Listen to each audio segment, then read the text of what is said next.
What's up everybody, Steven Z Killer here, bringing you a brand new video. But before that, 75% of you guys watching right now are not subscribed. That means two things. 75% of you guys are either returning or brand new to the channel. If so, hopefully this is the video that gets you hit that subscribe button today. Now, let's get into... What the... What? Ah! Don't miss out on this merch, available this October. Try to find all the Easter eggs of iconic games and series that I've had on my channel. There's going to be two versions of the shirt, one that will be exclusive and limited to this month of October, celebrating 250,000 subscribers. I'm really close to 250, so hit that subscribe button and pick up some merch today! Links down below.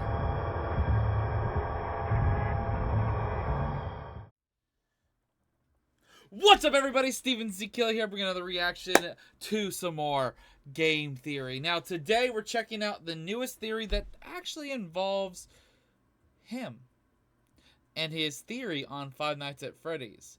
This was recommended to me, and also this dropped recently. A lot of people, I guess, have been questioning or hating on his theories because literally this video is titled, Why You Hate My Theories. So we're going to check out this video. Now, I'm going to say this right now. I am a fan of these theories. I do not mind them. I think it's fine. If you disagree with it, don't just hate on it. Maybe explain why you disagree with it or something like that. There's no reason to go after somebody or anything like that, or too much of a troll. But anyways, we're going to check out this video. It's 26 minutes. It's going to be a pretty lengthy one. I'm going to drop my like. I'm going to show my support. Game Theory definitely needs to hit 20 million subscribers at some point, and they're getting closer and closer every time I check out their channel. So, anyways, let's get into this and enjoy it right now. Hello Internet, welcome to Game Theory, where today we're going to be doing what we do on a lot of these days, talking about FNAF, but a little mix up today, we're doing it on the couch. And let me tell you, have I got a theory for you. It is a theory that you are absolutely guaranteed to hate. Get your pitch. Oh, okay. It's not his old theories, it's a new theories, and he knows that people are going to fucking hate this theory. But he probably has some decent evidence. Work's ready, my friends. I am prepared to get dragged all across Twitter and Reddit for this one. But then again, honestly, he's basically saying, bring it on, bitches! It's kind of to be expected at this point, because that's largely been the response to a lot of our FNAF theories lately. Any theory that I release at this point starts with this massive wave of comments like, Matt's theorizing has gone downhill at this point. His latest FNAF theories are lazy, proper research is not being done. He's clearly running out of material. I'm genuinely wondering if he's even passionate about this franchise anymore. There's just a lot of haters out there. When you get successful or anything like that, there's going to be bitches out there that act like this. Difference between telling theories and straight up telling misinformation. Harsh, right? In fact, I don't know if you've noticed this, but pretty much every script that we do at this point, especially about this franchise, always comes packaged with some sort of predetermined disclaimer right at the top. Cue the clip. Fair warning, though, the conclusions we've reached that solve security breach, they are controversial. I feel good about them. Like, I think that we've locked in on a lot of the answers here. Yeah, he's never, like, stated that what he said is factual truth, but it's just, this is the pathing that they see as the most likely and successful. They're gonna raise a lot of discussion. Let's just say that you're either gonna love that episode or hate it. Yeah, he does do the shit. I don't really think there's gonna be much in between on that one. And while we'll certainly get to my problems here in a minute, let me just say, I seem to be in good company. It's not just me getting these sorts of responses. A lot of FNAF theorists are receiving the same sort of constructive criticism online. John from the channel FNAF, he has regularly told that, quote, his recent theories are horrible. Yes, I went to a printer and actually printed that out so I could read it. John lied about the contents of the most recent story. And, here's another one, I don't want to be rude, but the mimic and baby theory sucks. I don't want to be rude, huh? Well, you might want to look up the definition of what it means to be rude there, friendo. And it's not just me and John either. Rytoast, another FNAF theorist, also involved with this one. He was told that his theories massively whiff. I mean, honestly, the list could go on and on here. The feedback is endless, but the TLDR of all of this is that I went down the line of FNAF theorists and I just kept seeing the same thing over and over again. It's not just my theories that are getting all this hate, it's all theories. And that's weird. So I figured that we should probably do a theory. I'm not gonna lie, and you may be part of this, you may be watching, but let's be honest, the FNAF community can be very toxic and simple-minded, straightforward, and one-way thinking, basically. And they're dumbasses at times, too. About that, because I think I know why this is happening, and honestly, just like the FNAF lore, it's pretty darn complicated. But at this rate, if we don't actually stop to take the time and address it, I worry that it could actually end up harming this community and the whole FNAF franchise as a whole. First off, I think it's important that we set some context here. Every FNAF theory that we release at this point is met with the internet largely dismissing it as insane, or jumping the animatronic Felix the Shark, such as, Cassie Dad is Bonnie Bro. It is the dumbest thing I've ever heard, says one commenter. Great. I mean, I also said that Deadpool is Ernest Hemingway. I'd say that one was dumber, but sure, go for it. Maybe you missed that one. Daycare attendant's endoskeleton teeth match the mimic. This one right here says, it is dumb, dumb, dumb, dumb, dumb. Agree to disagree on that one. We'll get to that in a second. Oh, and this one here is a classic. Gregory's a robot. This theory is literal cancer. No, my friend. No, it's not. It is not a literal cancer. And if me suggesting that a fictional character in a YA murder bunny game is a robot is that bad to you, go touch grass. Anyway. Facts! You get the point. There is a varying degree here of these sorts of comments. But the main thing is that this is nothing new. When I suggested Dream Theory as the explanation for the first wave of games back in 2015, people were so mad. They hated it, because honestly, I was dismissing 4 games of story and beloved characters with the whole, oh, it was all just a dream trope. Honestly, I didn't love it either, but it felt like where the evidence was largely pointing at the time. And yet, it's only now, all these years later, that the sentiment has finally changed on that theory, and people largely agree that Dream Theory was right at the time, and that Scott just pivoted the story later with Sister Location. Or, at least, it was right until then this new Tales of the Pizzaplex book is coming out, and apparently it rewrites FNAF 4 into some hallucinogenic gas creation. Thanks for that one, Scott. Couldn't even let me have that victory, could ya? What do you want from me, Scott? I'm selling the books for ya. Speaking of the books, by the way, it also happened with those books. I started using the books 7 years ago. I've been reading these things for 7 years. This is my literary contribution. 7 years of this book. I could be reading like War and Peace or Uncle Tom's Cabin or something, but no, I get to read Tales from the Pizzaplex 1 Lally's Game. Great. This is how I enrich myself. To my knowledge, I was one of the first, if not the first person, to seriously use the books for overall theorizing. Let me tell you, people hated it at the time. They despised it. They're like, why would you do that? Why would you talk about the books?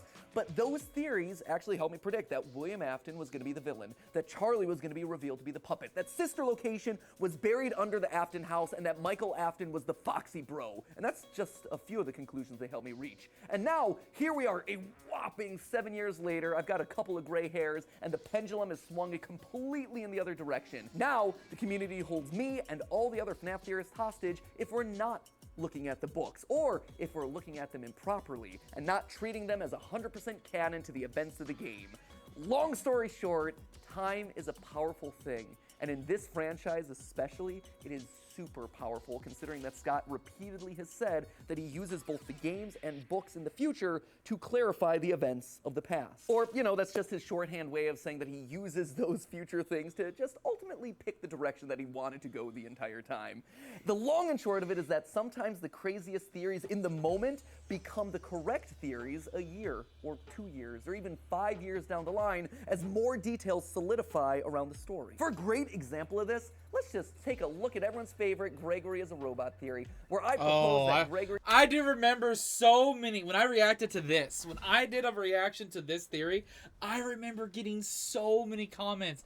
Even though I was not the maker of it, I remember reading comments on this video hating on this theory and hating the fact that I agreed with it.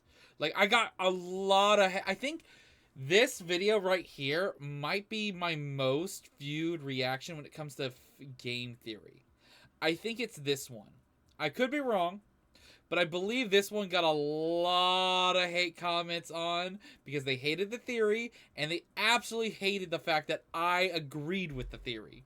Gregory is indeed the robotic reincarnation of the crying child. When I look online, this is often the one that people point to as the point where MatPat fell off, where he I disagree, and if you think so, well, you're a childish motherfucker.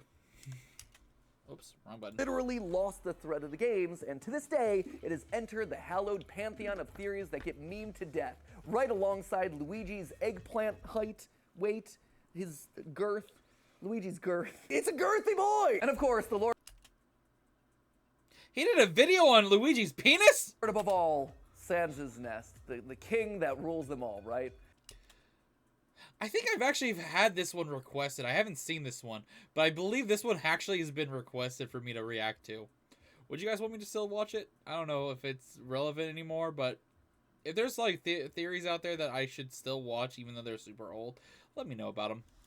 And more I often might than consider not, them. that robot theory gets boiled down to this singular graphic right here. So much so that we actually started to meme on it ourselves. And you know, when it gets to us memeing something, it is definitely dead. We are so cringe that we make your dad's jokes look cool. But here's the thing. Gregory is a robot is now a theory that has spawned over 4 other theories and constitutes over 15,000 words. And so dismiss it as purely white kid in striped shirt go brrr.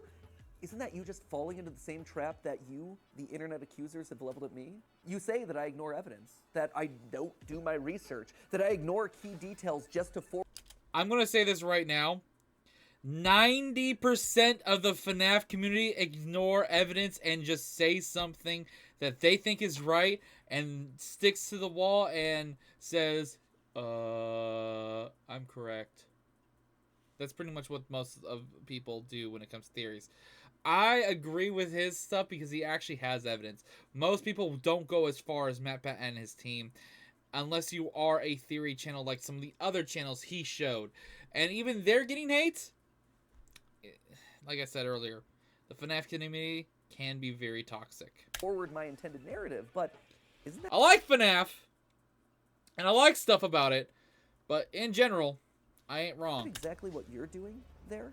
I mean, look at the facts, and for the sake of clarity and for the sake of your screenshots, I'll try to keep it all on a singular page since I know that you all love to boil my theories down to one image. So, how else, my friends, would you explain that Gregory looks like the crying child, that he is colored in purple which connects him to the Afton family, that he's taken a bite out of a golden Freddy head ice cream cone just like the crying child got bit, that he's being called broken, which parallels the final line said to the crying child, his vision getting all staticky when Vanny skips past him in the Pizzaplex, and him looking differently when Freddy gets Roxy's eyes. I 1000% agree. These are all good points and evidence that people just go, no, no, no, doesn't make sense to me. No, my brain too smooth. I sniff some paint. I think one direction. No. This is why I agree with these things right here really point in that direction to me as well. Like, I agree with these. And guess what? If you guys agree with me, then you might also like to know that... Quick, what supports me and is free for you to do? Hitting that like and subscribe button. By the way, we have something special. Check out this. 2023 October, you are now allowed to go and purchase this demonic, creepy, horrific Steven Z Killer special merch. Check out the link below and don't miss out. Alright, I don't know let's get about back into you, it. but that right there, that seems to me like a lot of important evidence. So who's really ignoring evidence to forward their intended narrative here? Me, the person trying to concoct a theory to explain all of those details, or anyone online who continues to insist that Gregory, he's just a normal kid. And just like with dream theory and book theory, more evidence for this has just started to stack up. Since the release of Security Breach, the Tales from the Pizzaplex books, which many are now considering to be 100% Not to mention the Ruin DLC stuff. canon to the games. These books have repeatedly included over and over again story after story of kids either becoming robots, always being robots or being taken over by robots. You don't even have to read the stories in the books to know this. I mean, just look at the theme of these covers, right? Robot humanoid kid, robot humanoid.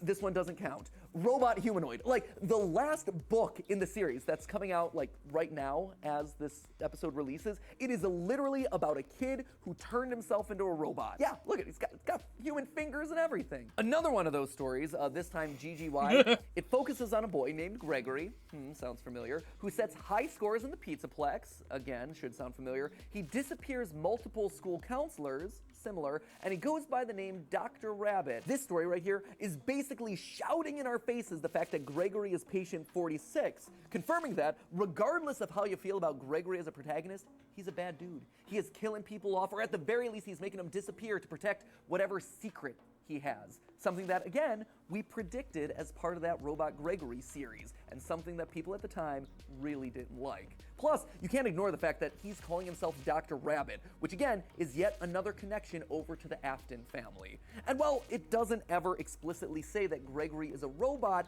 it does write him with some very oddly robotic characteristics. Quote from here, "Greg returned the wave. He smiled. Then he cocked his head and studied Tony for several seconds." It's weird, right? It's written in a very specific way. It's an odd detail that signaled my theorist senses, and honestly, it feels to me like he's written like an AI, stopping to learn, study human behavior, to grow and operate. And that sort of AI connection actually returns when we go back to Security Breach. Here, I'd like to direct your attention to the wall code from the secret sister location room found near the end of that game. Very quickly, the FNAF community figured out that this chunk of wall code right there read as follows: dodge, duck, flash, shoot, crawl, run, crush the vile band. Who is the only character to do all of those actions? It's Gregory.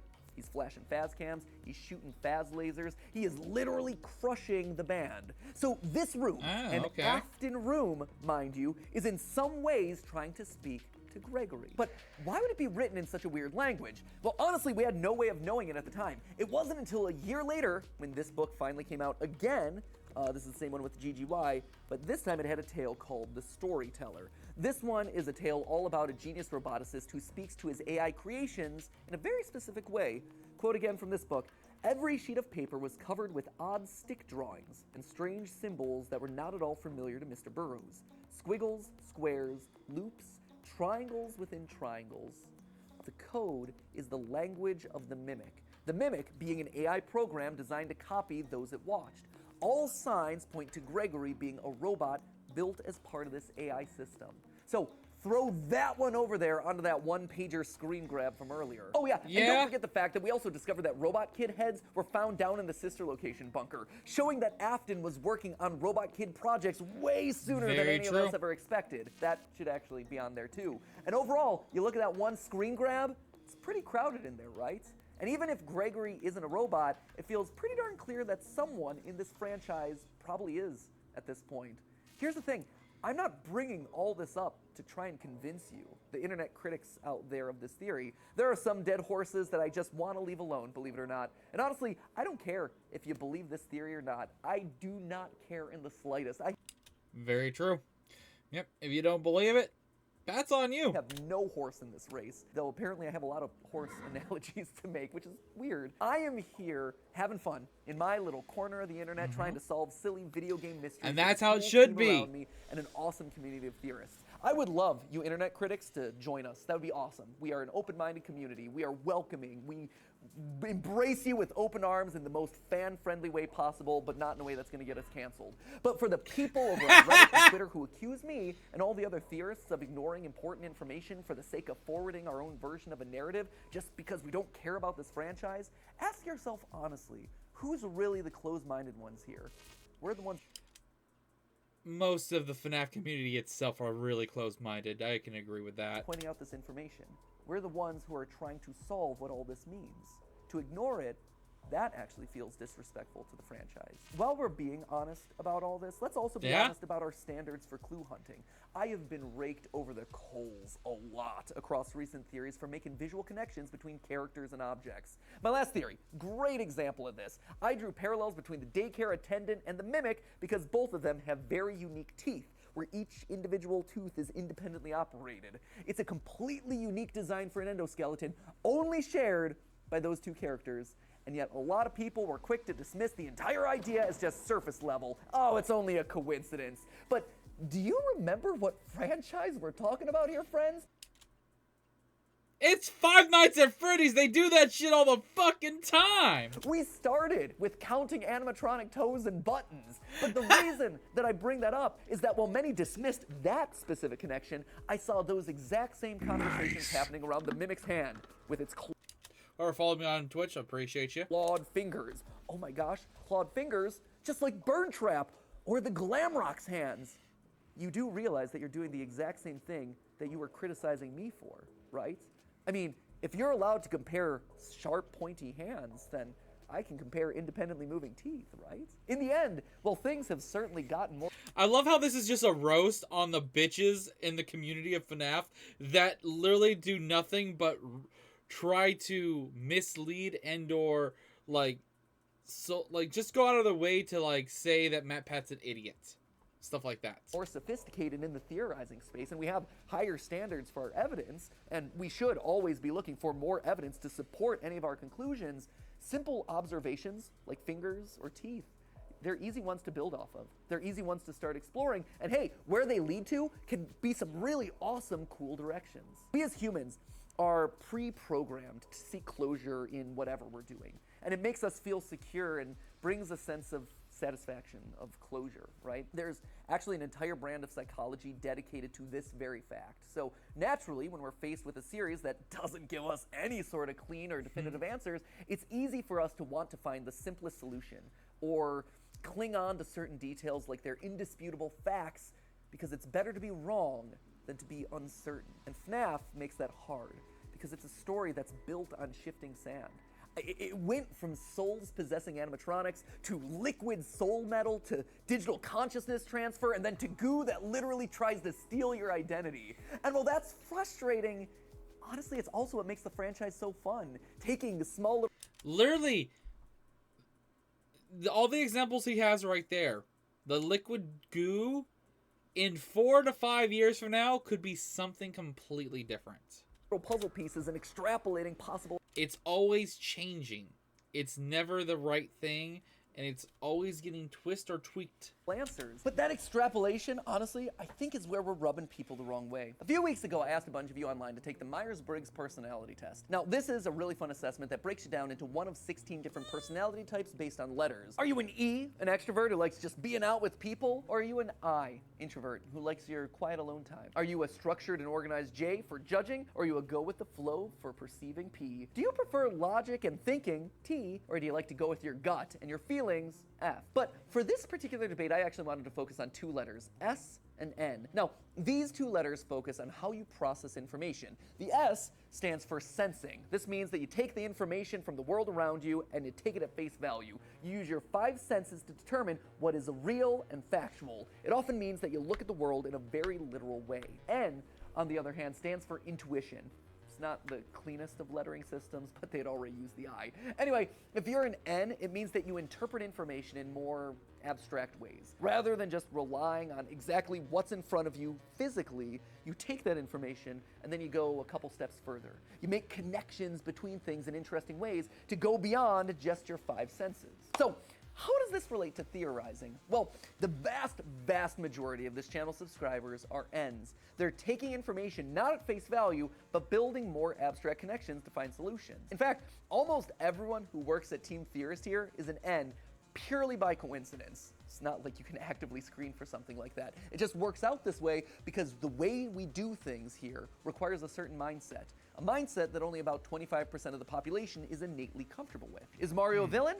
No, of course not. There are so many examples of him being a hero, but you also can't ignore little details like the time he chained up Donkey Kong or the time that he stomped on his little brother's toe. And that right there yields some pretty interesting conclusions if you connect all those dots, leading to, hey, Mario is a villain. That's not to say that you can't also theorize as an S. You absolutely can. In fact, our creative director Tom and FNAF theorist John were both in town a couple months ago, and they showcased this exact difference in mindset. They probably best showed it with how to interpret Michael's ending monologue from Sister Location. Tom's an N, John is an S. John used the literal words being said to inform his interpretation, while Tom was more focused on how the words were said to imply meaning. Fun fact, by the way, after we shot this video, we got into contact with John, and we asked him to take this test again. And since he first visited, his Myers-Briggs has actually shifted to more of an N type. Remember, the Myers-Briggs test isn't just black and white, it's a spectrum. John was originally 59% S, but now that's shrunk down to 32%. That doesn't mean that he now has no more S tendencies, it's just that his exposure to the wonderful world of FNAF theorizing has led him to look at things differently, to link the obscure, to make connections from small details, and to imply meaning through more abstract means rather than the more literal ways that he might have done a couple years ago. And that right there,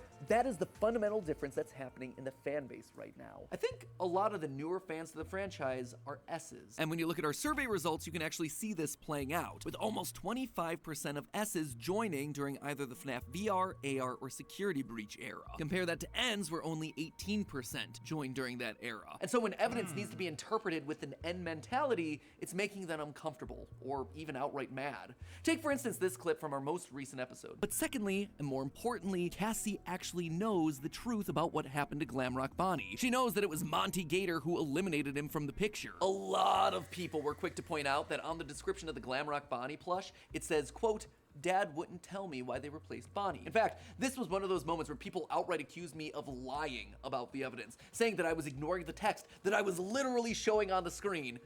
That would be really dumb of me if that was what I was doing, but let's actually take a closer look at that specific line. Dad wouldn't tell me why they replaced Bonnie. Typically speaking, someone that's an S would look at that line and take it literally. Her dad wouldn't tell her what happened, therefore, she doesn't know what happened. However, as an N, I'm not just taking those words at face value, nor was I willfully ignoring them. I was just interpreting them differently. Her dad wouldn't tell her what happened. That doesn't necessarily mean she doesn't know what happened. Your parents might not tell you how to cook.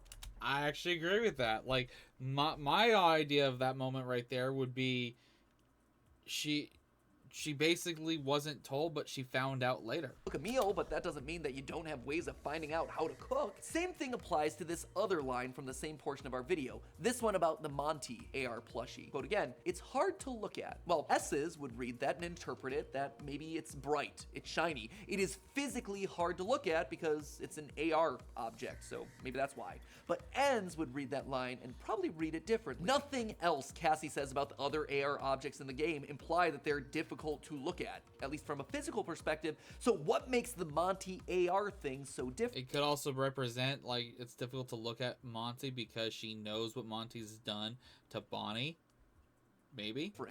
Well, maybe because it's not physically difficult to look at, but emotionally difficult to look at. It's hard to look at because she knows the truth about what Monty did to Glamrock Bonnie. But let's go! Here's the big one, and this is the one that honestly has divided the fan base for the better part of the last year. It is this line used to market the new Tales from the Pizzaplex books. Quote, "A collection of new Five Nights at Freddy's short stories set in the world of the newest game." This one line has been used time and time again to say that these Tales from the Pizzaplex books, they are 100% canon, one for one with the game's stories. That right there, that is a very S interpretation, a literal interpretation of what's being said. But there's also the N interpretation of that line. You can be set in a world without it being the same world. I think Rye Toast actually said this one best. This Super Mario Brothers movie that just came out, that's set in the Mario Brothers universe, 100%, but it's not canon to the games. Hey Rye, your end's showing. But that's always how the books have operated, and so many, myself included, have treated these new books in the same way, and as a result, we've gotten lots of hate for it. I mean, it's not an invalid interpretation, it's just a different, less literal interpretation than one that many of you on Reddit are familiar with. And it's one that honestly is more in line with statements that Scott has made in the past about the books. Though, can we all be honest with ourselves here? That line was cut from all the marketing. It's gone, it doesn't exist anymore. You have to dig up like historical websites to find it. It's now been replaced with this line that is published across all the books. Scott Cawthon spins 3 sinister novella-length tales from uncharted corners of his series as canon. And again, that right there, that is even more vague and non-specific. The fact that it was removed and changed to that symbols what he's stating. Because look, we're talking about areas that are uncharted, never explored before, which honestly, even if you're choosing to read that line with a literal interpretation, feels like it's even more support for them not being 100% canon with the games, since we have charted a lot of the topics that you see Like, portions could be canon, but portions could not be canon. in some of these stories, like the And things can be changed later. Gregory story. Great example. There's a word for that, being retcon. We know how he acts in the game. It is slightly different than how he acts in the books. It's not one for one. It cannot be literal. I'm just pointing it out. It is a difficult position to defend. And all of that is without me even pointing out the differences between the books and the games, like the fact that there isn't a giant baobab tree in the middle of the Pizzaplex, the fact that the Pizzaplex is not shaped like a giant pizza slice in the game, as it is in the books, the fact that there isn't a giant VR AR dome that's turning people into Fazgoo, and that there's no roller coaster that's running through the center of the restaurant. And those are just some of the differences that pop to the top of my head. I have seen people online picking and choosing certain stories to be canon and certain stories to not be canon. And again, I have to call out, isn't that just picking and choosing certain evidence pieces to forward your intended narrative? And do you see the irony in that? Those of you who are convinced that the books are canon I see the irony of that, and that's more examples of people being bitches. are doing exactly the same thing that you criticize online theorists of. You have an answer that you're committed to, and so every theory is based on a core assumption. And if it's okay for you, then it has to be okay for us too. In the end, here's the important thing to remember. We're all on the same team. We're all working towards the same goal. We are trying to solve this franchise together as completely as possible using the most satisfying evidence-based answers we can. Because we all love this franchise. We all love a good mystery, and we all want the answers. And the way that we get to those answers is by being open to all ideas. All Yeah. ideas, no matter where or what personality type they're coming from. And even when we do get things right, it's okay, and it's also important to occasionally revisit those answers. Because guess what? This franchise changes. It evolves. It adds more lore in places that you least expect. So when someone makes a big old swing, don't be quick to write them off. I mean, I suspected that Chica was a mediocre melody, just out of the blue, and that Mr. Hippo was at one point one of the core animatronic lineup. Both things that at the time seemed like pretty big swings back in the day, but both things that at this point actually have a lot of evidence to back them up. So sometimes those big risk theories actually yield some pretty big rewards. In the end, remember, it's easy to point at someone else's ideas and find the holes, but it's actually a lot harder to then offer up your own solutions. It takes guts to put yourself out there and concoct a theory, so be nice to other people's ideas, because that's the way we learn. That's the way we grow. We do it by asking This is questions all and for making you mistakes. guys out If there who have every been theory were bitches perfect about first this. time out, well, let's be honest. There wouldn't be any mystery to this, right? The games wouldn't be as fun. It would be kind of boring. And honestly, it wouldn't have spawned this incredible franchise that we have today. It also wouldn't have spawned this amazing merch. Like this spring. Either way, go check out the channel, check out their merch, do all that good stuff. If you have more suggestions, do me a favor, let me know down below in the comments and or post in the reaction ideas section. Hope you guys enjoy this reaction, and be a little bit more open-minded. Don't be a bitch. Don't be part of that portion of the FNAF community. Enjoy the stuff, enjoy the theories, no matter your perspective. Everyone's perspective has some meaning, has some push, and you don't have to like push it down other people's throats. Just enjoy the stuff and have fun with it. Don't be bitches. All right, later.